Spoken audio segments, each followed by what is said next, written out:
Yo, shalom 2 times. All praise to the Most High Yahweh by Hashem Mashiach Yahushua. Fresh out of work, man. Say I gotta excuse me. Me to be rushing through this, but it's been on my heart. I want to get this out real quick. We're going through Halloween. This is the lesson on Halloween. Just a real quick one, man. Just give you a little background on it, history, etc. I got some notes. I was gonna read verbatim, but I'm gonna freestyle and try to get y'all up out of here real quick. You dig? So all praises. We're gonna move through the spirit. You dig? Check it out.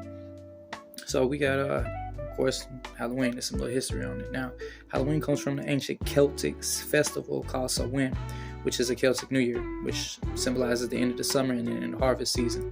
And signals the beginning of winter, which they associated with death. The Celts, what they did for their years, they split it in two halves. One half being the light year, which would be summer, and the other half would be the dark year, which they consider winter. And on October 31st, this day, they would consider it to be a special day because the veil, so to speak, would be the weakest through the year. We got shorter days and longer nights, more darkness, etc. So they would feel like it would be the weakest between the living and the dead. And they would try to summon spirits, talk to spirits, etc. Necromancy, things to that sort. All type of occultic practices, things like that.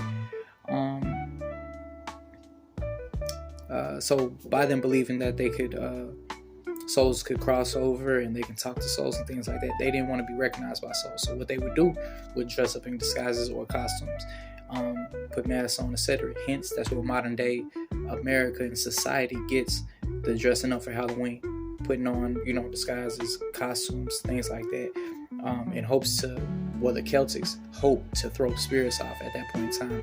Now, a lot of people follow it and don't even know the original reason why, but that's the reason. So then we got the Celtic priests or druids. They would tell people to go house to house, usually in groups, and gather food from one another. With that being said, too, they would the most common foods they would gather would be sweets or dainty foods, etc. Right? Most I told us, we gotta watch that. Don't take too much pleasure, and we're gonna get that in a second. But in hopes to appease, ghost spirits, fairies, elves, witches, all type of worldly shit. Excuse my language, creatures. Matter of fact, let's get a precept on that real quick. It's the book of Sirach, chapter 37 and verse 20. We'll start at 27. It says, my son, no, Salaki, we'll start at 28. For all things are not profitable for all men, neither have every soul pleasure in the everything. 29 being the point. Be not unsatiable, meaning just don't be unsatisfied in any dainty thing, nor greedy upon meats. For excess of meats, Salaki, that's all I wanted. 29 being the point though. So we don't really want to go overboard with eating too many dainty foods. You see what I'm saying? Sweets, diabetes, etc. It's just not good for your high blood pressure, etc. So be mindful what y'all put in your body too. One of the beliefs that they had too, after gathering the foods for the ghosts, if they didn't treat the ghosts right, or the evil spirits or whatever, if they weren't appeased correctly, then the ghost or spirit will play a trick on this person or their family, or hurt them or harm them, etc. Hence, that's where you get the word trick or treat, right? On this night, a lot of occultic practices take part, divination, other ungodly things. You see what I'm saying? So you gotta watch that. A lot of stuff is going on this day, so don't take part in it, because you're kind of giving the nod, like, hey, it's alright, I don't really mind. I'm just doing it for the kids. We just trying to let them dress up and let them get some candy, things of that sort, man. Look, you can do that any other time. Go buy them a bag of candy, man. Y'all have a good time in y'all house. Do what y'all do, but don't take part in this holiday, man. It was a very, very ungodly man. The Most High, told us not to follow the heathen. All right, fact. Let's get that real quick. Book of Jeremiah, chapter 10, verse 1. And it reads, it's the book of Jeremiah 10, verse 1. Hear ye the word of the Lord. Slaki, hear ye the word which the Lord speaketh unto you, O house of Israel. Thus saith the Lord, learn not the way of the heathen. But just stop right there. That's in the middle of verse 2. I stopped there for a reason. The point being, don't learn the ways of the heathen. It does go into something a little bit different as far as another pagan holiday, which it more so signifies Christmas in this verse. But nevertheless, the point being not to follow the ways of the heathen in other nations. So where do we get this from? This is a Celtic practice that Rome adopted as well. And they, merged it. So this doesn't come from us. So once again, we don't take part or follow the heathen.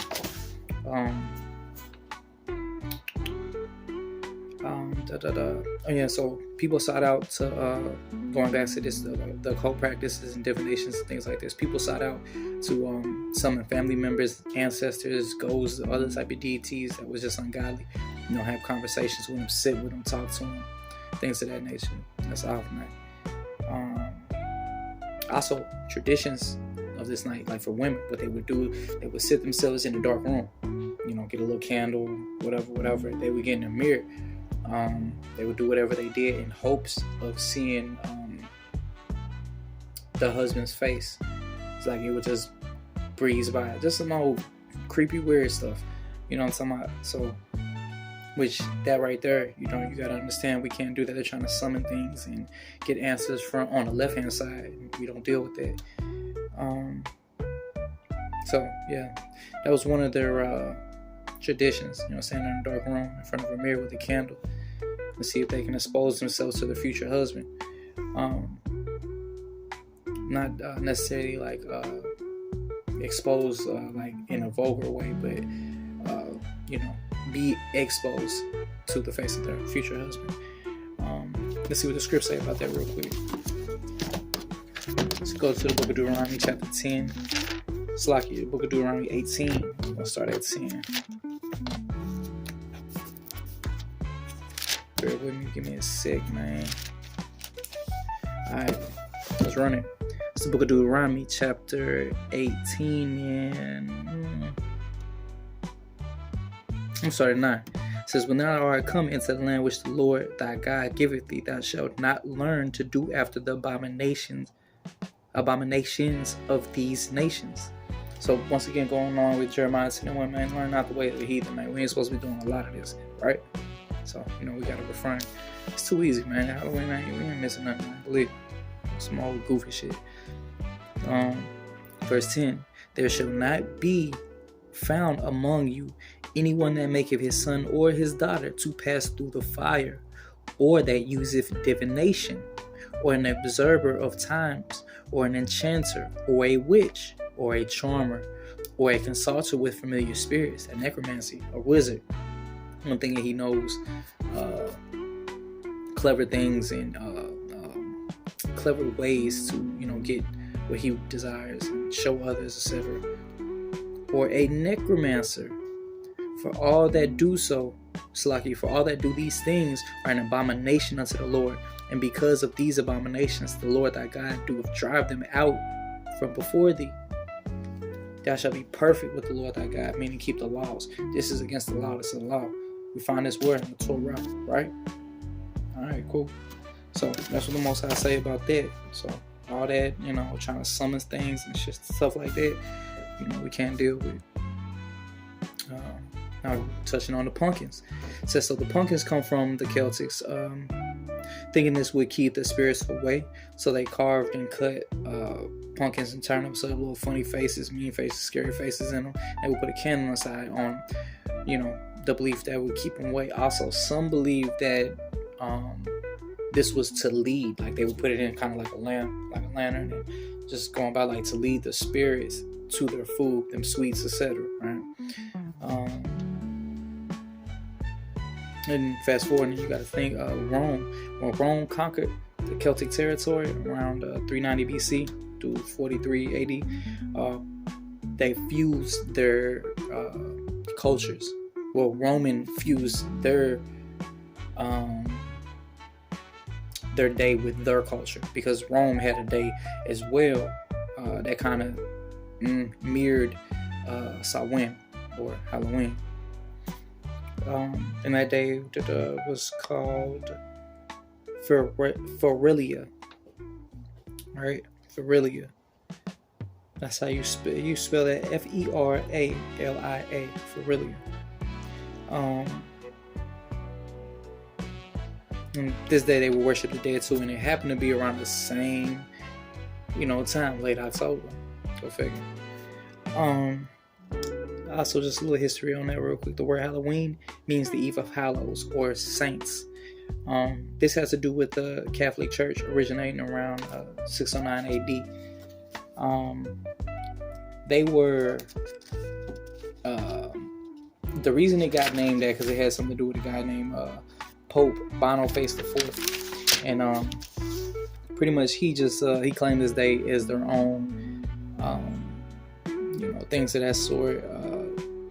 They're really hype on this day, man. Just think about Edomites, man. They love this day. Coming around J2 now. Some of them fell in the ways of the heathen, but they love this day. They can be what they really, desire to be and not get, picked on, for lack of better words. Things like that.